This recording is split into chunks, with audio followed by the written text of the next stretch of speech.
What's up, everybody? It is Thegoal60 here for the third video of what I'm doing, and that is the Pac-12 North. So all these previews, this is the third one that I've filmed and put out, and this is just my opinions and how I think that the Pac-12 North will finish up.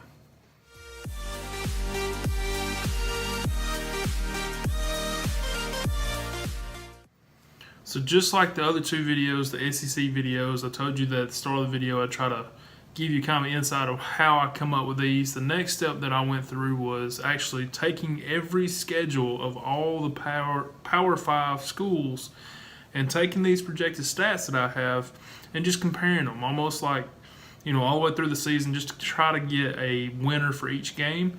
And that's how I come up with these overall projections. It wasn't just blindly looking at it. I did try to go in, look at my stats, and kind of also add in coach factors and just different things like that, and try to come up with the best idea I could for each team that I could find.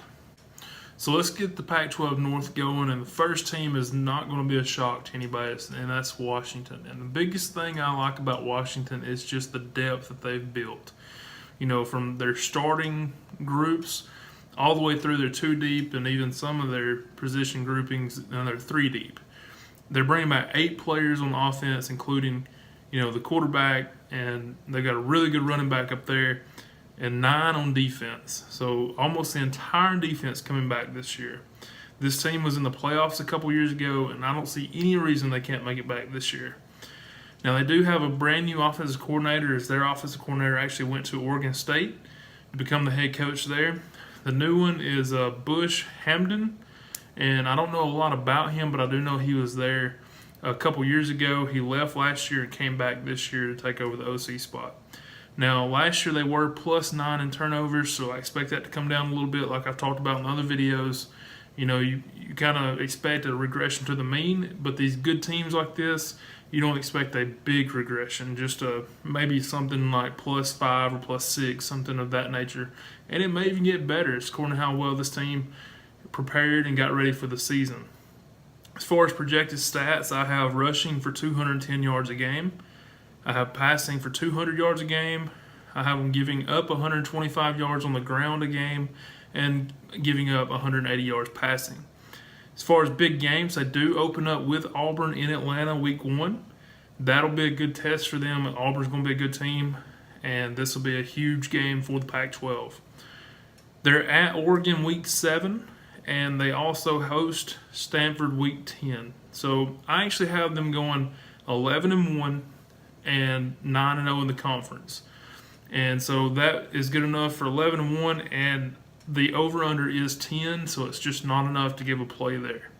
Now, the team that I have coming in the second place spot for the Pac-12 North is going to shock some people. Most everybody has Stanford here. I actually am big on Oregon this year. I think that even with a new staff, they did hold a lot of the coaches that were there last year under Willie Taggart. He goes to Florida State. Mario Cristobal takes over as the head coach. This is not the first time he's been a head coach. He was a head coach, I believe, at FIU. He's been at Alabama for a few years as an offensive line coach. He's been at Oregon last year. And I just think that he's going to keep that going, that momentum they built last year. They have a really good quarterback coming back with Justin Herbert, and if he can stay healthy, this team's going to be really good. They've got 7 offensive starters, including him coming back. They have 7 on defense, so a little bit lower than what Washington does, but overall I think it's a solid group of players. Now, like I said, this is a new staff. That most of them were there last year, but overall it is a brand new group taking it over. They were +2 in turnovers last year, so you got to expect they'll be around the same. As far as stats, I have them at 210 on the ground, 200 in the air, giving up 140 on the ground, and giving up 245 in the air. So if they can get that pass defense to be any better than that, they're going to be really strong. Big games, they have Stanford week 4, and they are hosting Washington week 7. That's the 2 others that are in the top of the Pac-12 North. I have them going 11-1, the only loss being to Washington. Their over-under is 8.5, so I think this is an opportunity to take it over with Oregon above 8.5. Now, in this third slot, I actually have Stanford. And I know, like I said, when I was talking about Oregon, a lot of people have Stanford being up there at the top, and that's for good reason. You know, they have one of the most dominant offensive lines every year.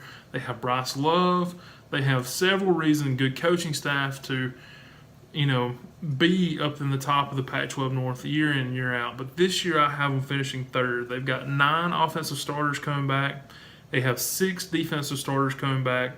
Now, they do have a new offensive coordinator, and their offensive coordinator this year is, I'm not going to even come close to getting his name right, but Tavita Pritchard. Now, if you are familiar with Stanford, you know he was the quarterback way back when Jim Harbaugh was there, and they beat USC. It was kind of like the turning point for that program as far as getting on the rise. And he's been here for the last 8 years, so it's not like he's a new face. He's been around the program. He's just taken over the offensive coordinator position. They were +9 last year with turnovers. Expect them to come down a little bit from that. Their projected stats, I have 200 yards on the ground, 180 yards in the air, 180 yards given up on the ground, and 225 yards in the air. Now that means, obviously, those are big stats on the defensive side, so I think that defense is going to take a step back, but they're still going to be a good team. Big games, they have USC week 2, they're at Notre Dame week 5, and they're at Washington week 10. I have them going 8-4. Right now, the projected total as far as Vegas goes is 8.5, so I'm right there at it. So that's not enough to give you any kind of lean. I wouldn't, even touch it. Like I said before, I like to have games or teams that are 2.5 or more games differential from what Vegas has before I even make a move. Now, next I have in the 4th spot being Washington State. Now, this team lost a lot of players, including the quarterback, and they had some tragic news. One of the backup quarterbacks that was probably going to be fighting for a starting position actually committed suicide back in the winter, and that's a terrible thing. Won't get into all that here, but just, they've got a lot to come back from here. They do have a new coordinator coming in on defense, which is Tracy Claeys. He was the head coach at Minnesota. He was for a very short period of time, and I think he's a very smart coach.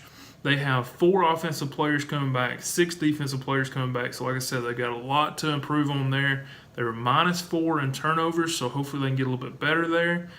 As far as projected stats, I have them at 105 yards rushing. They never do put up a lot of rushing stats. They're a pass-happy system, which means I've got them at 300 yards a game passing. That is mainly, you're going to get stats there simply because they throw the ball so much. I mean, you just keep hammering the ball, you're going to get stats there no matter what. They don't bail on the pass to start running the ball. I have them giving up 175 yards on the ground and 185 yards in the air. Their big games, they're at USC week 4. They host Oregon week 7. They're at Stanford week 8. And they have Washington week 13. So a lot of big games for them. And that's just, I have them finishing up 8-4. And their over-under is 6. So we are 2-game difference from what the posted total is, but still not enough to where I feel comfortable with taking an over here. So I do have in the 4th spot Washington State at 8-4. Now this next group I have finishing in 5th could easily take over that 4th spot and take it away from Washington State, in my opinion, and that is the Cal Bears. Cal returns 10 offensive starters, including their quarterback, and 8 on defense, so a ton of players coming back, which always means a good thing for a team. To get that continuity, get those players gelling quickly, and then you can build depth off of that. They have the same core of coaches, so no big change there. They were +2 in turnovers last year, so I know that they're working on that, and they're probably going to be around the same.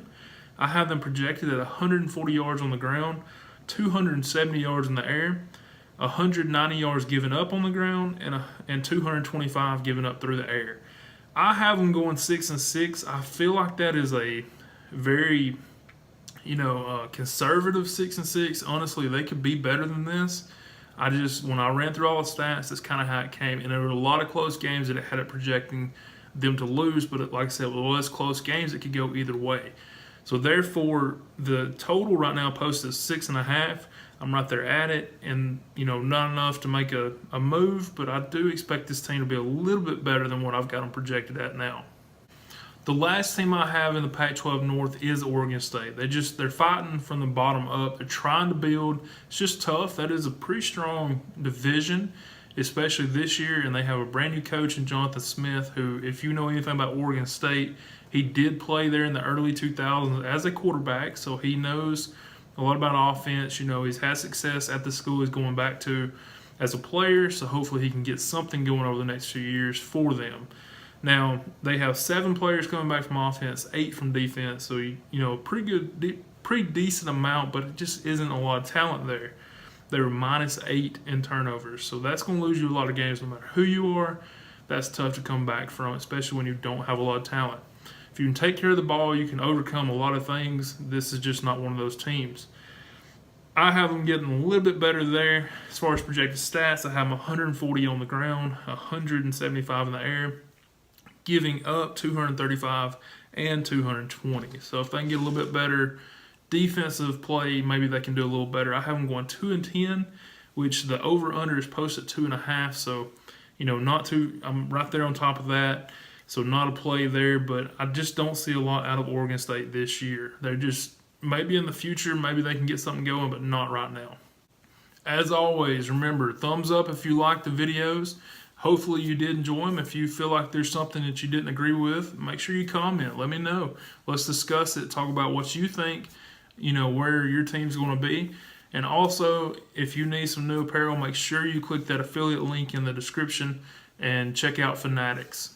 Appreciate you watching the video, and I will see you tomorrow.